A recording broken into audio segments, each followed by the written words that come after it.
안녕하십니까. 오시아드의 박주영 이사입니다. 오늘은 정제염이 어떤 소금인가에 대해서 한번 이야기를 해 보도록 하겠습니다. 사람들이 정제염에 대해서 많은 이야기를 하고 있지만 정확하게 알고 있지 못하고 정제염의 범주에 포함되어 있는 해양 심층수에 대해서도 잘 알고 있지 못하기 때문에 그런 문제를 가지고 한번 이야기를 해 보도록 하겠습니다. 정제염에 대해서만 올바로 알아도 우리가 소금에 대해서 상당히 많은 부분을 알 수가 있게 됩니다. 사람들이 정제염 하면 많은 얘기들을 하고 있지만은 이 정제염이 구체적으로 어떻게 만들어지는지를 정확하게 알고 있지 못하기 때문에 화학소금이다, 몸에 아주 해로운 소금이다 이렇게 인식을 하고 있는 경우들이 종종 있습니다. 정제염이라는 소금은 왜 탄생을 하게 됐는가? 일본에서 탄생을 하게 되는데요. 일본은 과거에 우리나라가 일제 식민지 시절에 한국에서 천일염을 생산해서 가지고 가고 대만에서도 소금을 생산해서 가지고 왔습니다. 한국의 천일염 소금 제조 시설은 대만의 그 소금 제조 기술을 한국에 일본이 이식한 것이 시초가 됩니다. 그렇게 해서 소금을 가지고 갔는데 일제가 폐막을 하면서 한국으로부터 소금 수입해서 갈 수가 없게 되는 상황이 생겼습니다. 그래서 소금을 어떻게 만들어야 되는데 그 만드는 방법에 대한 연구 결과가 탄생한 게 바로 이 정제염이 되겠습니다. 특히나 일본은 그 갯벌도 없고 태풍도 많이 오고 비도 많이 오고 그렇기 때문에 갯벌에 의한 천일염을 하기가 상당히 어려운 지역입니다. 그렇기 때문에 천일염하고는 다른 어떤 방식을 만들지 않으면 안 되었던 거죠. 그래서 그 결과 탄생한 게 이 정제염입니다. 정제염은 나름대로 아주 깨끗하게 만듭니다. 바닷물을 걸러서 만들고요. 그렇기 때문에 만드는 방법이 또 특수하다 보니까 거의 NaCl만 남는 순수한 거의 NaCl만 남는 소금이 됩니다. 그리고 제조 비용도 상당히 절감을 할 수 있는 제조 방법이 되겠습니다. 일본이 주로 이제 많이 생산을 해서 세계 시장에 공급다고 자기들이 쓰고도 있는데 일본이 중심이 되어 있죠. 한국에서도 이 일본의 기술을 토대로 해서 정제염이 들어와서 제품을 생산해서 판매를 하고 있습니다. 기계화되어 있다 보니까 상당히 균일하고 깨끗한 소금이 되겠습니다. 단점이라고 하면은 너무나 NaCl을 중심이다 보니까 다른 미네랄 함량이 적다라는 게 단점이 되겠죠. 어쨌든 지금의 그 바다는 상당히 오염이 되어져 있기 때문에 어떤 새로운 대안들이 필요하게 됩니다. 정제염도 그 바다의 오염으로 인한 부분을 걸러서 소금을 만듭니다. 해양 심층수 소금은 해양 심층수 자체가 이런 일반 오염된 바닷물하고는 차별화된 바닷물이고 상당히 깨끗한 바닷물입니다. 근데 이 깨끗한 바닷물을 다시 한번 걸러서 더 깨끗하게 만들어진 소금이 바로 해양 심층수 소금이 되겠습니다. 이 일반 정제염과 달리 미네랄이 아주 풍부한 소금이 되겠습니다. 근데 이 해양 심층수 소금이 왜 정제염이라는 카테고리 안에 들어가게 되었을까요? 우리나라는 바다에서 소금을 만드는 방식으로 아까 얘기한 천일염 그리고 일반 정제염 두 가지 방식으로 소금을 만들었습니다. 거기에 해양 심층수라는 새로운 소금이 탄생을 하게 된 거죠. 그럼 이 소금을 어떤 범주에다 넣어서 생산, 제조, 판매를 하고 관리를 할 것인가를 놓고 식약청이라든가 해수부나 관련 업계에서 논의를 했는 결과 이 정제염 범주에다 넣자라고 결론이 난 겁니다.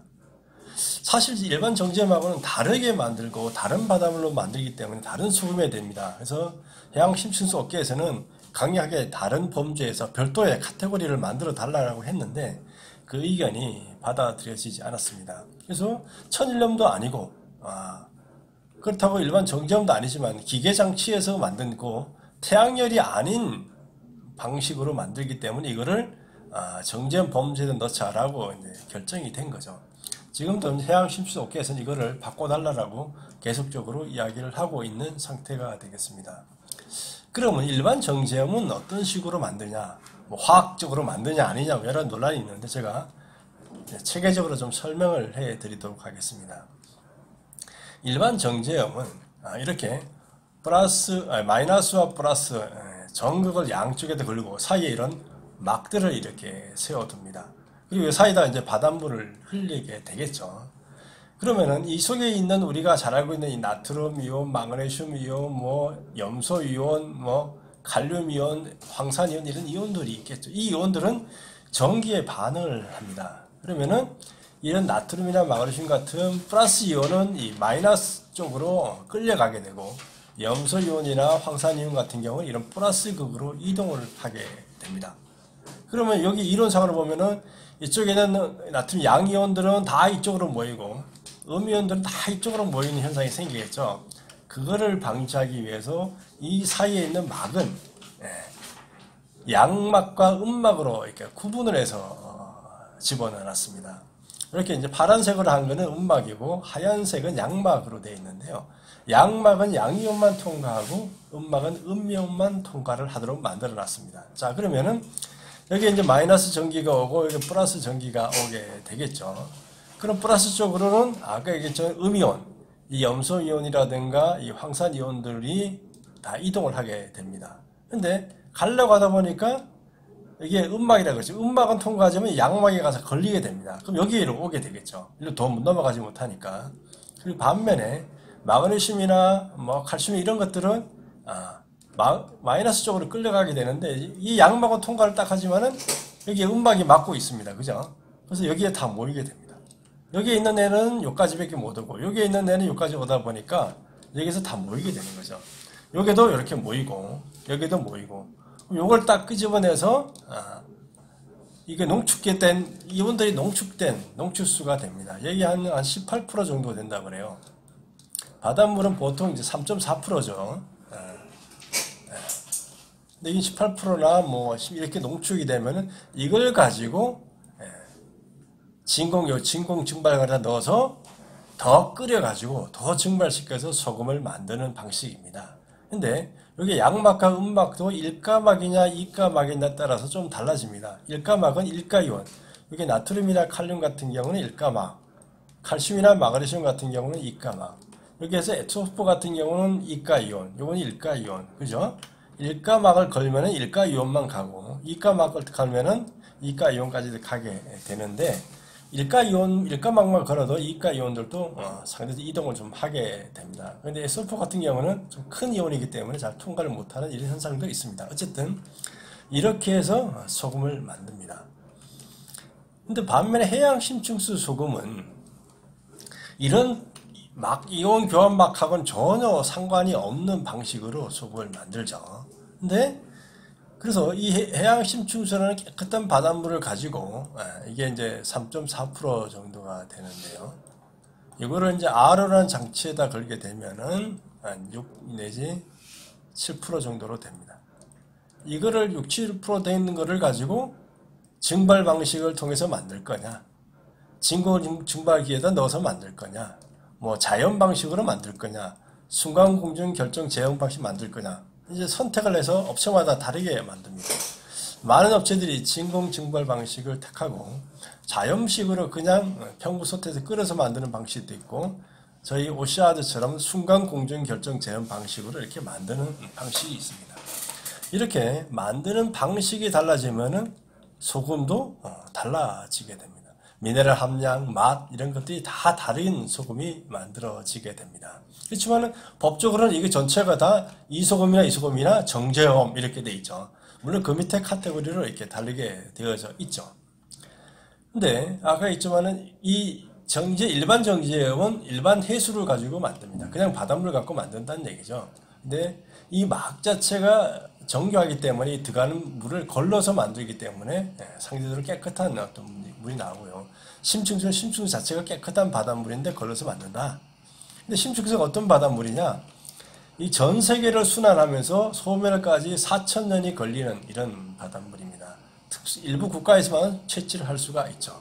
법적으로는 수심 200m 이하의 바닷물이고 깨끗하고 오염되지 않는 물. 이게 암이나 아토피나 이런 데 이제 고혈압 이런 데 효과가 있다는 게 해수부에서 발표한 자료들이 되겠습니다. 이런 취수 관들이 짧게는 6km에서 길게는 뭐 20km의 바닷속으로 관이 깔려서 취수를 합니다. 저희 MQ 눈소금 같은 경우는 여기서 연안에서 6km를 나가죠. 6km. 그리고 수심 605m의 깊은 바닷물을 끌어올려서 소금을 만듭니다. 그래서 이걸 가지고 이렇게 미세한 안개 상태로 만듭니다. 안개.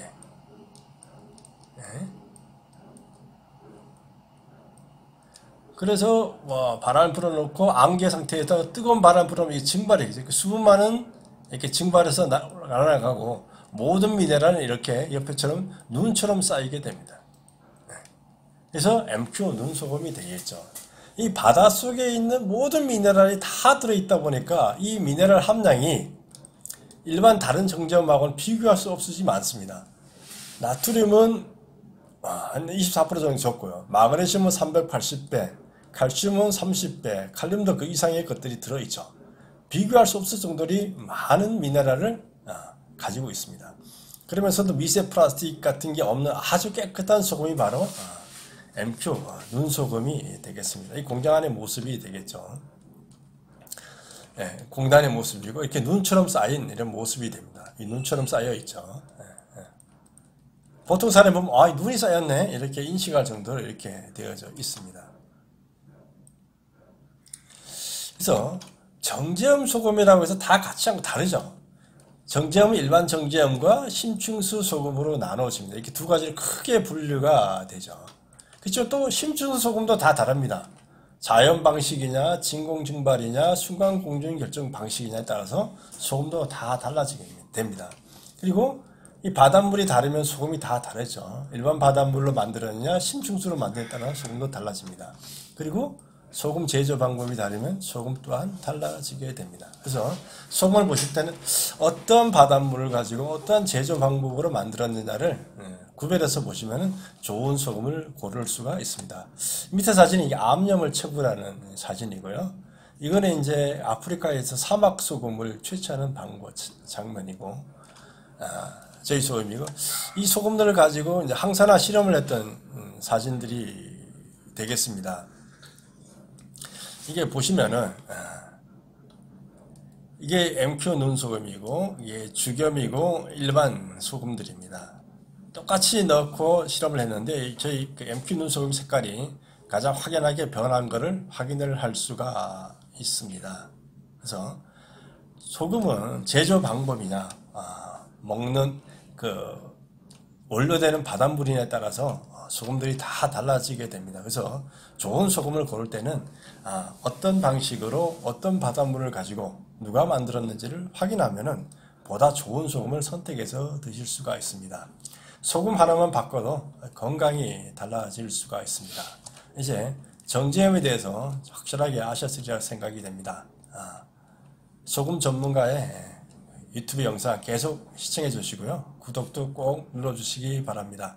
감사합니다.